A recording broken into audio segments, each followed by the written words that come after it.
90% beginner artist ये mistake जरूर से करते हैं कि वे बिना ऑब्जर्व किए अपने सब्जेक्ट को डायरेक्टली ड्रॉ करना स्टार्ट कर देते हैं, जिसकी वजह से उनकी ड्राइंग कभी भी एक्यूरेट नहीं बनती। क्योंकि आपकी ड्राइंग की शुरुआत आपके ड्रॉ करने से नहीं, आपके देखने से होती है। आप किस तरह से अपने सब्जेक्ट को ऑब्जर्व कर रहे हो बहुत मैटर करता है, क्योंकि आप जो भी ऑब्जर्व करते हो वो आपके वर्क पे रिफ्लेक्ट होता है।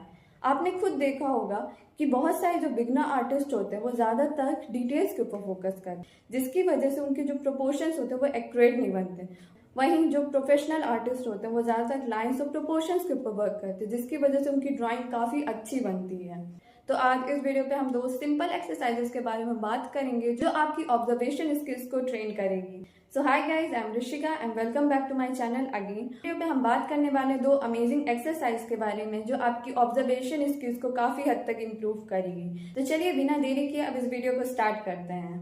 आपको कुछ बेसिक से मटेरियल लेने हैं like pencil, paper, scale, compass और इरेजर। अब इस एक्सरसाइज को हम कहते हैं मिडिल डॉट एक्सरसाइज। तो चलिए स्टार्ट करते हैं। तो यहाँ पर सबसे पहले मैं एक छोटी सी साइज़ की लाइन खींचूंगी। लगभग मान लो मैंने 5 सेंटीमीटर की अभी लाइन ली है, क्योंकि आपको स्टार्टिंग में स्मॉल लाइंस की प्रैक्टिस करनी है। बाद में आप डेली जब प्रैक्टिस करते रहोगे तो आप लाइंस की साइज़ को इंक्रीज कर सकते हो। तो यहाँ पर अब हमें करना क्या है, इस लाइन का मिड पॉइंट सर्च करना है कि कहाँ पर इसका मिड पॉइंट आएगा। इसलिए हम इस एक्सरसाइज को मिडिल डॉट एक्सरसाइज कहते हैं। तो चलिए हम देखते हैं कि इसका मिड पॉइंट कहाँ पर आएगा। आपको यहाँ पर बहुत ध्यान से अपनी लाइन को ऑब्जर्व करना है, फिर जाके मार्क करना है कि आप श्योर हो जाओ कि आपको लगे हाँ जो हमने मार्क किया वो सही है, तब जाके आप इसको चेक करोगे। तो यहाँ पर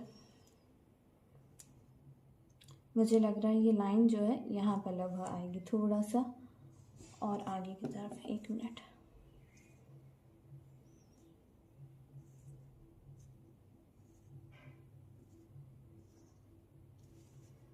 ये मार्क इधर आएगा।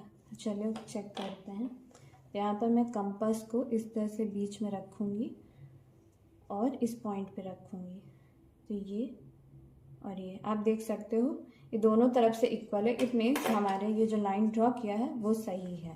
इसी तरह से आप अलग अलग साइज़ की लाइंस की प्रैक्टिस कर सकते हो। जैसे हम एक और बार देखते हैं। अब यहाँ पर मैं थोड़ी सी बड़ी ले रही हूँ, 6 सेंटीमीटर की लाइन ड्रॉ करती हूँ। आपको एक चीज़ और ध्यान रखना है, आप कहीं पर इसको नोट कर लो कि आपको हर बार अपनी कॉपी को 45 डिग्री पे रोटेट करना। आप अपनी प्लेस से मूव नहीं करोगे, आपकी कॉपी बस मूव करेगी। तो चलो गेस करते हैं अब इसका मिड पॉइंट कहाँ पर आएगा।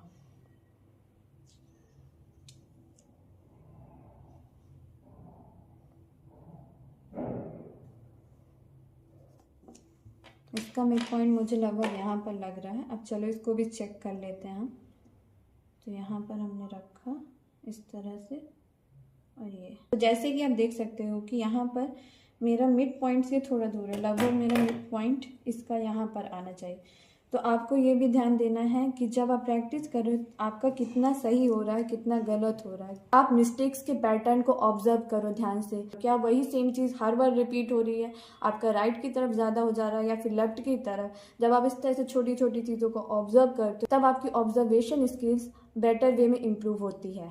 तो इस एक्सरसाइज का मेन मोटिव है आपकी आइज को ट्रेन करना। वहीं जब आप अपनी कॉपी को 45 डिग्री पे रोटेट करते हो तो आप अलग अलग एंगल्स में प्रैक्टिस कर पाते हो।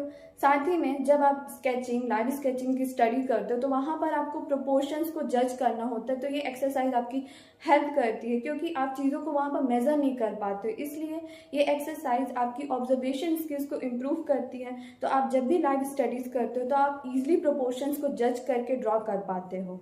तो चलिए अब दूसरे एक्सरसाइज को स्टार्ट करते हैं। तो चलिए अब स्टार्ट करते हैं दूसरी एक्सरसाइज को। आपको यहाँ पर पेपर लेना हो, एक ट्रेसिंग पेपर लेना है। इस एक्सरसाइज को हम कहते हैं डिस्टेंस एक्सरसाइज। तो यहाँ पर भी हम सबसे पहले एक लाइन ड्रॉ करेंगे लगभग 6 सेंटीमीटर की। अब आपको एक नीचे में भी लाइन ड्रॉ करनी है स्मॉल, कोई भी सेंटीमीटर की आप ले सकते हो, आप जितनी चाहो उतनी। तो हमने ड्रॉ कर दिया। अब यहाँ पर आपने जो ट्रेसिंग पेपर लिया है यही सेम लाइन को, ऊपर वाली लाइन को आपको ट्रेस करना है। यहाँ पर भी ध्यान रखिए कि यहाँ पर कोई भी चेंज ना आए जो आप लाइन को ड्रॉ कर रहे हो। जो आपकी पेपर पे ड्रॉ हुई है लाइन, वही सेम लाइन ट्रेसिंग पेपर पे भी बननी चाहिए। तो ये लेकर, तो यहाँ पर हमने मेज़र, तो यहाँ पर मैंने मार्क करके इस लाइन को ड्रॉ कर दिया। अब आपको क्या करना है, यहाँ पर आपने जो छोटी सी लाइन ड्रॉ की है, आपको इसको गेस करना है और ड्रॉ करना है इस ट्रेसिंग पेपर पे सेम साइज़ का। तो हम पहले देखेंगे स्टार्ट कहाँ से है, लगभग स्टार्ट सेम जगह से ही है। तो यहाँ पर मैंने भी ऐसे ही मार्क कर दिया। अब देखना है कि कहाँ तक आ रही है, ये चीज़ आपको बड़े ध्यान से गेस करते हुए ड्रॉ करनी है। लगभग मुझे लग रहा है ये लाइन यहाँ पर आएगी। चलिए इस लाइन को भी हम ड्रॉ कर देते हैं।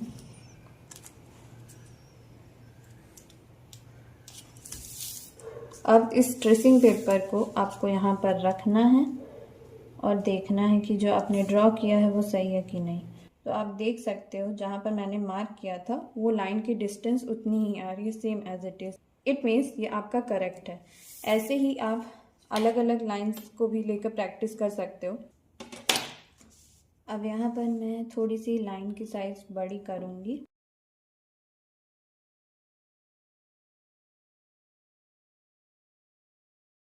कितने भी सेंटीमीटर की लाइन ले सकते हो। यहाँ पर मैंने 7 सेंटीमीटर की लाइन ली है। अब हम नीचे वाली लाइन को ड्रॉ करेंगे। तो मैंने इसे थोड़ा सा बीच से ड्रॉ किया है। आप चाहे कहीं से भी ड्रॉ कर सकते हो, ये मैटर नहीं करता है। अब सेम एज जैसे हमने पहले भी किया कि ये जो ऊपर वाली लाइन है, हम इसको ट्रेसिंग पेपर पे अपने परफेक्टली ड्रॉ कर लेंगे। इस पर कोई भी मिस्टेक नहीं होनी चाहिए, क्योंकि अगर आपकी ये लाइन में गड़बड़ हो गई तो आप नीचे वाला जो लाइन ड्रॉ करोगी गेस करके, वो भी आपका गलत ही बनेगा। तो यहाँ पर लाइन मैंने ड्रॉ कर दी है। अब हम इसको गेस करेंगे। तो ये लगभग यहाँ से इतना दूर है। जितनी दूरी यहाँ पर हमें दिख रही है वही सेम चीज़ हमको अपने ट्रेसिंग पेपर पे भी ड्रॉ करनी है। ये लगभग यहाँ पर है।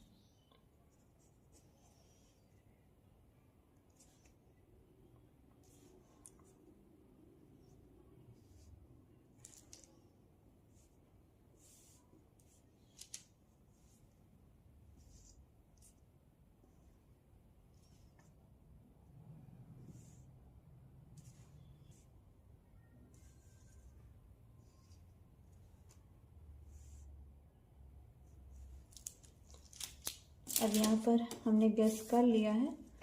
अब लाइन को ड्रॉ कर देंगे। चलिए अब चेक करते हैं इस ट्रेसिंग पेपर को पेपर के ऊपर रख के कि हमने जो ड्रॉ किया वो सही है कि नहीं। तो जैसे कि आप देख सकते हो जो हमने ड्रॉ किया है वो एकदम एक्यूरेट बना है। ऐसे ही आप सेम तरीके से अलग अलग साइजेस की लाइन को ड्रॉ करके प्रैक्टिस कर सकते हो। आपको इस एक्सरसाइज को भी डेली बेसिस पे 30 मिनट्स तो प्रैक्टिस करनी है, ताकि आपकी ऑब्जर्वेशन स्किल्स इंप्रूव हो सके और आप चीज़ों को और बेटर वे में ऑब्जर्व करना सीख सको इस एक्सरसाइज के जरिए। साथ ही में आप अपनी कॉपी को हर बार 45 डिग्री पे रोटेट कर सकते हो, ताकि आप एक ही एंगल में नहीं बल्कि डिफरेंट एंगल्स में भी प्रैक्टिस कर सको। तो इसी के साथ आज का वीडियो यहीं पर एंड करते हैं। अगर आपने इस वीडियो को एंड तक देखा है तो डेफिनेटली आप आर्ट में सीरियस हो इम्प्रूव करने के लिए। तो आपके लिए एक टास्क है, आपको दोनों एक्सरसाइजेस के नाम कमेंट सेक्शन पे कमेंट करना है। देखते हैं कितने लोगों ने इस वीडियो को ध्यान से देखा है। सो मिलते हैं अब नेक्स्ट वीडियो पे। Till then keep practising and stay tuned.